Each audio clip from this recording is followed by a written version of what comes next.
tayo nangangailangan tulong, sa mga panahon tayo ay umiiling sa Kanya, sa mga panahon tayo ay nananalangin, sa mga panahon tayo ay nasa panahon ng bigati, sa panahon ng kakapusan, sa panahon ng karamdaman.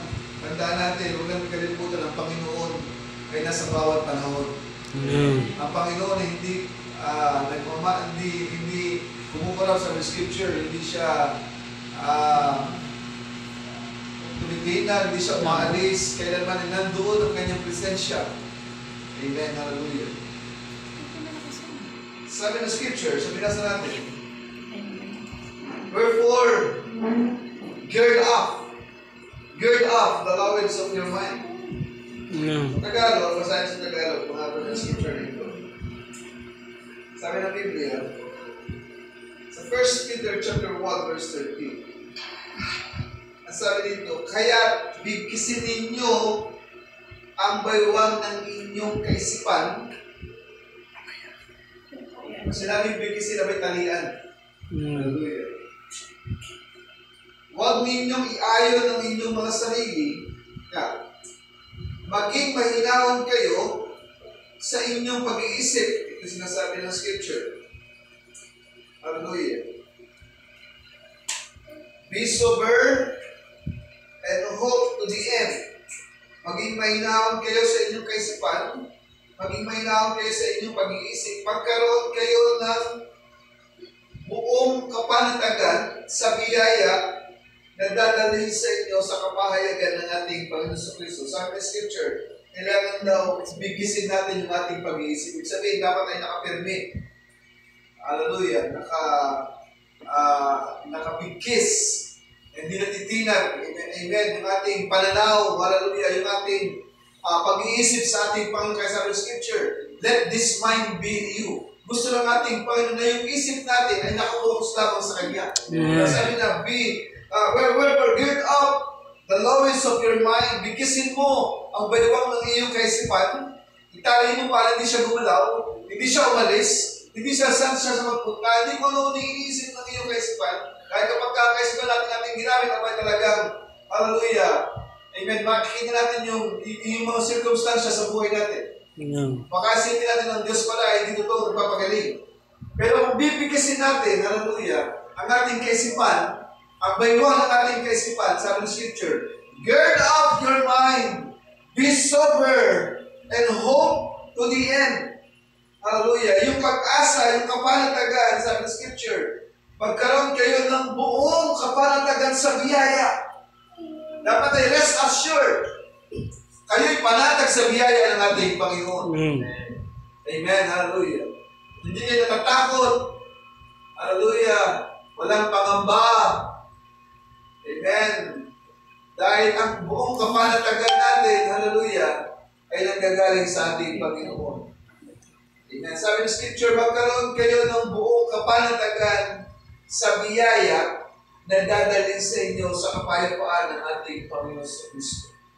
So maging panatag tayo, ano man ang kondisyon, ano man ang sitwasyon, hallelujah. Amen. Ano bang inalalagay natin ngayon? Ano bang meron tayo sa ating katawan? Kahapon, hallelujah, ay si Sister Ped, dinala sa hospital. Amen.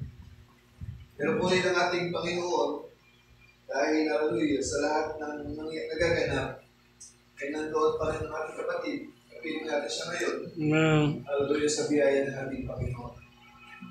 Amen. Kung sa iba, abay talagang pag-iisipin mo yung nararanasan mo, yung na-experience mo, base sa kondisyon ng iyong katawan, hindi ka mapapanatag. Pero sa Scripture, magkaroon kayo ng buong kapanatagan. At saan man gagaling ang kapanatagan natin, walang iba kundi sa Panginoon at ating Panginoon sa Kristo. Ang buong kapanatagan natin, hallelujah, hindi natin makukuha ito sa sanglibutan. Can you say amen? Kahit anong payo ng mauhusay na doktor, kahit anong payo ng magagaling natin mga kakilala, hallelujah, hindi tayo mapapanatag. Hanap tayo ng second opinion, third opinion. Pero pag ang Diyos ang nagsabi, hallelujah, magkakaroon tayo ng buong kapanatagan. Mm. Yan ang ating Panginoon. Hallelujah. Amen. Sa biyaya na dadaan sa inyo ng kapayagan, sa kapayagan ni Yesu Cristo. And be obedient as obedient children, not fashioning yourselves according to the former lusts in your ignorance. Tulad ng masunuring mga anak, hallelujah, kapag daw isang anak ay nagiging panatag siya kasi masunurin siya. Hallelujah. Sabi niya, tulad ng masunuring anak, mga anak, huwag ninyong iayon ang inyong mga sarili sa pagnanasa na inyong sinunod nung wala pa kayong kalaman. Hallelujah. Amen. Tayo din maging mga masunuring anak. Tulad ng mga masunuring anak. Sabi na rito, dahil gaya ng mga tumawag sa inyo ay banal, kayo rin, at nagpakabanal sa lahat ng inyong ginagawa sa buhay. Sabi sa this verse, but as He which had called you is holy, ang tumawag sa atin ay banal. Can you say amen? Paano ang ibang tumawag sa atin, muna natin Panginoon. Ang tumawag sa atin ay banal. So be ye holy in all the manner of conversation. Kaya magpakabanal tayo sa lahat, hallelujah, ng bagay na ating ginagawa sa buhay. Sabi ng propeta ng ating Panginoon, hallelujah, ang pag-ibig ng Diyos, sabi niya, so is the church. Ito daw dapat tayo umiibig sa ating Panginoon. Kasi napakalaga, hallelujah, sa gabi ito, ang pagmamahal natin sa salita ng ating Panginoon, yung pagiging masunurin. Scripture says, hallelujah, huwag niyo pababayaan pagkakatipod na kayo ang ginagawa ng iba. So ito ginagawa natin paglilingkod sa ating Panginoon. Isang paraan para maipakita natin kung paano natin binamahal ang ating Panginoon. Amen. Sabi ng propeta ng ating Panginoon sa kanyang teaching na grace has been brought to you by revelation. Sabi niya, think of it. Love and grace is sisters. Yung pag-ibig at saka biyaya ay magkapatid. Twin sisters. Hindi lang siya magkapatid, kundi talagang kambal. Hallelujah. Parang si Aliyah at saka si Althea. In the love and grace is sisters. Twin sisters. Sabi niya, bakit nangyari ito? Na hindi pwedeng pag-iwalayin. Magkarugtong talaga ang pag-ibig at saka ang biyaya. Laging magkasama. Amen? Sabi niya, you can have grace without having love. Hindi ka magkakaroon ng biyaya, hallelujah, nang hindi ka inibig. Ibig sabihin, bahagi ng biyaya na tinanggap natin sa gabi ito, sa araw na ito, mula nang tanggapin natin ating Panginoon Kristo, mula nang tayo iligtas ng ating Panginoon, bahagi ng kaligtasan tinanggap natin ay ang pag-ibig ng ating Panginoon. Bahagi ng biyaya na ating tinanggap mula sa Diyos, may kakiba din ng pag-ibig kasi kung hindi tayo minahal ng Panginoon, hindi natin masusumpungan ng pag-ibig ang biyaya na binigay sa atin ng ating Panginoon. So napakahalaga, laging nandoon, connected ang grace sa love. Ang grace love at saka ang love are twin sisters. Amen. Hallelujah. They are twin sisters. That's exactly right. Before you can have grace, you have to have love. Bago ka magkaroon ng biyaya, bago ka magbigay ng biyaya, bago ka makatanggap ng biyaya, nakatanggap ka muna ng pagmamahal kasi laging magkasama yan. Hallelujah. Kasama ng biyaya ang pagmamahal. Before you can actually show somebody a favor, amen, bago ka kumuha ng isang magandang bagay sa iba, kailangan mo muna matutulong ibigin siya. You love them. Right or wrong, you have to love them anyhow. Mali man siya, tama man siya, you have to love them anyhow. Or you can, so love and grace is the same thing. They are just twin sisters. Para silang magkambal. Love and grace, we can't see one without the other. Hindi mo pwedeng matanggap ang biyaya nang hindi mo pwedeng tanggapin ang pag-ibig. magkasama lagi yan. Mm. Ibig sabihin, pag tinanggap mo ang biyaya, kasama itong papasok ang pag-ibig sa buhay mo. Pag tinanggap mo ang pag-ibig, kadugtong din niya ng biyaya. Hindi sila pwedeng maghiwalay. Can you say amen to that? Yung grace at saka love, lagi siyang magkasama. Hallelujah. Amen. Sabi niya, grace, we can see one without the other. Hindi pwedeng biyaya lang, pero walang pag-ibig. Hindi pwedeng pag-ibig lang, wala ang biyaya. For God so loved the world, so He gave His only begotten Son. She shared His grace and brought in our hearts through the Holy Ghost. So pinakita ng ating Panginoon, dahil mahal niya ang sanglibutan, ibinigay niya ang kanyang buktong na anak. Anong dulot nito? Ang ating kaligtasan. Ibig sabihin, sa pag-ibig ng Diyos, nandoon ang biyaya ng pagmamahal sa atin. Kasama ng grasya, kasama ng biyaya na sa atin, ay dahil ito sa kanyang pagmamahal sa atin. Lagi siyang magkaakibat. Sabi niya, so is the church. Amen?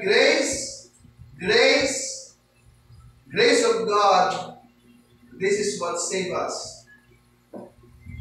Amen. Sabi niya dito,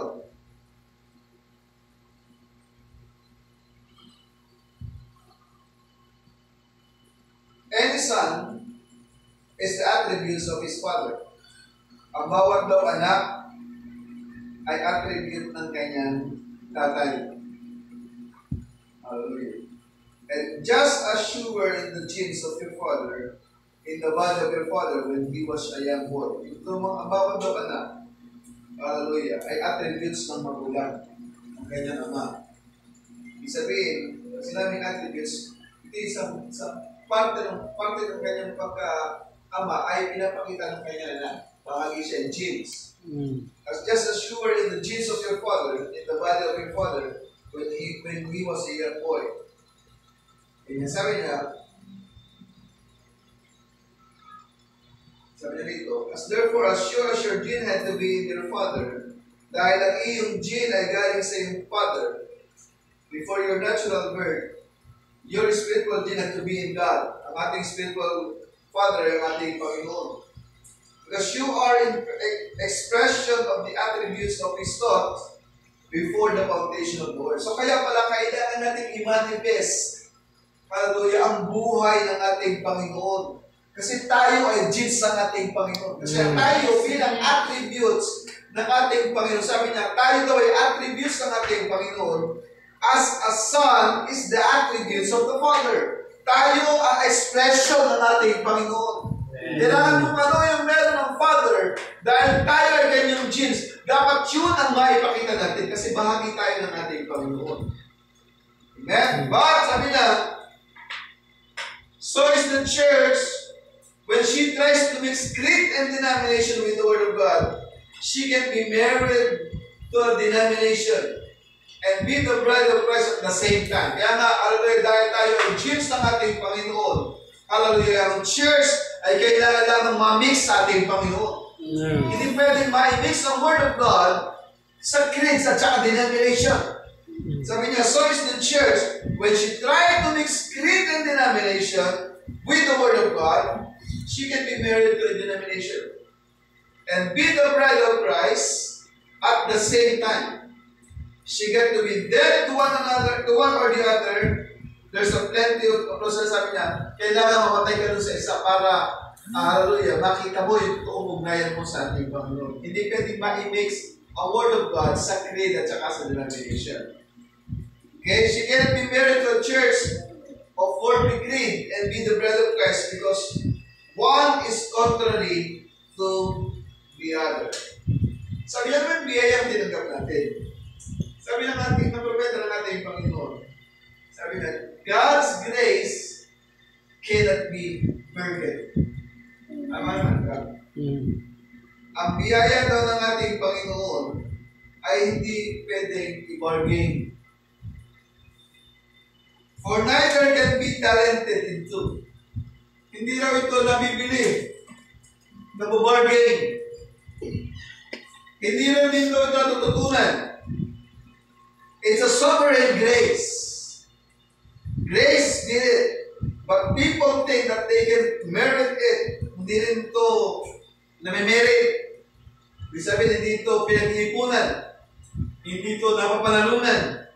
Hindi ito nagiging reward. Ang biyaya, sabi niya, grace cannot be bargained. Hindi ito basta pinamimigay. Hallelujah. For neither can be talented. Hindi rin ito napapanalunan. Hindi rin ito nakuha sa talento. Sovereign grace, sabi niya, grace is being brought to you by the revelation of Jesus Christ. Grace, sabi niya, cannot be bargained, cannot be learned in the seminary. Sabi niya, hindi nito natutulong sa seminaryo. You can buy God's grace. Hindi mo nito mabibili. Wala kang mabibili ng grace sa palengke, sa butika, sa department store. Walang biyaya doon. Kasi pag nabili ka doon, lahat doon may bayad. Hallelujah. Kung pumunta ka sa palengke, pag gusto mong kumuha ng biyaya ng isda, ay talaga may bayad yun. Pumunta ka sa butika, kuha ka ng biyaya ng kagaling, sa gamot, may bayad din. Amen? Pupunta ka sa mga doktor, sa hospital, para ikay gumaling, may bayad. Amen? Pero ang biyaya ng Diyos, sabi niya, yun ay walang bayad. Hindi mo ito mabibili. You cannot bargain it. Amen. Amen. Grace is being brought to you by revelation. Kahit pumunta ka sa eskwelahan, you cannot learn by grace. You cannot learn grace. You cannot buy grace. Sabi niya, sovereign grace did it. Grace cannot be bargained. Sabi niya, then also, grace is the truth. Ang grasya daw, ang grace ay grace is the truth. Amen? Then, bakit sinasabi ng iba na ang grace daw ay mali? That we were saved by works. We are saved by grace of the Scripture. Hindi tayo naligtas sa gawa. Sa ating gawa, kung tayo naligtas sa biyaya ng ating Panginoon. So, hindi pwede sabihin natin that grace is wrong. We are saved by grace and by works. That through faith, not by works, works shows that you have been saved. Yung gawa natin ay nagpapakita lamang dahil tayo nga ay ligtas na. But what saves you? Ano nagligtas sa atin? It is the grace of God. Amen. Ating Panginoon. It is the grace of God that saves you. Amen. Grace is, sabi niya, what God does for you. Work is what you do for God to show appreciation of what God did for you. Kaya tayo tumalad ng service. Kaya tayo nagpapasalamat sa Diyos. Kaya tayo nagka-fellowship sa Kanya. Para maipakita natin yung appreciation natin sa biyaya natin tinanggap sa ating Panginoon. Pagdi na na. Another one. What is grace? Grace provided a preparation.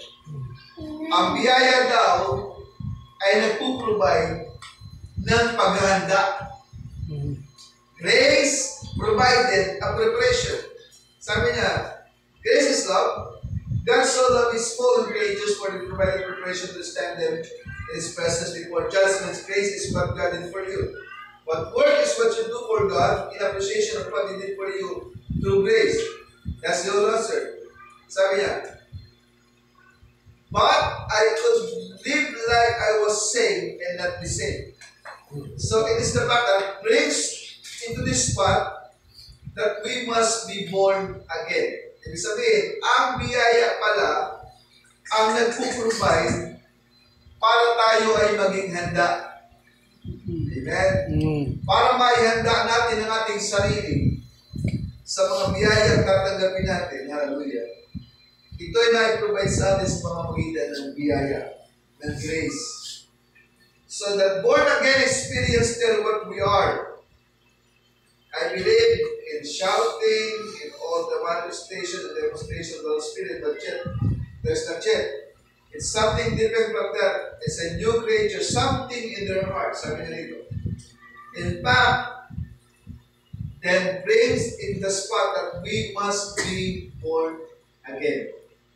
Yung biyayang ito, hallelujah, yung ating tinanggap sa ating Panginoon, ang siyang naghahanda sa atin sa lahat ng ating pagkakapit sa Panginoon. Kaya ipinauno ng Diyos sa kanyang biyaya, amen, para maihanda tayo sa lahat ng bagay. Kaya hinayaan niya na tayo ay mailigtas sa biyaya. Kaya niya in-offer sa atin ng biyaya. Kaya niya ibinigay ng kusa sa atin ng biyaya ng ating Panginoon para maihanda tayong lahat. Amen. Di ba niyo kasalamat? Dahil sa biyayang tinanggap natin na ihanda tayo sa lahat ng ito. Grace provided a preparation. Amen. Palayan ka ng scripture, mga kapatid. Amen. Wherefore, sa lahat ng ito,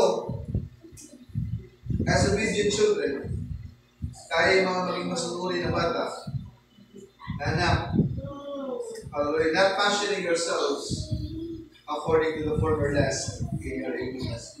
But as which has told you is holy, dahil ang tumawag sa atin ay holy, ang tumawag sa atin ay full of grace. Kaya yung ating biyayang tinanggap ay patuloy din natin. Yung biyayang ating natanggap sa Diyos ay ibigay din natin sa mga nangangailangan ng biyaya. Amen. Yung biyaya ng kaligtasan, ibahagi natin doon sa mga nangangailangan ng kaligtasan, na maligtas. Yung biyaya ng kagalingan, hallelujah, yung panalangin, hallelujah, ibahagi natin sa mga nangangailangan ng panalangin. Why is that the scripture? For He is holy, you must be holy. Tayo lang kay tumayo, mga kapatid, tayo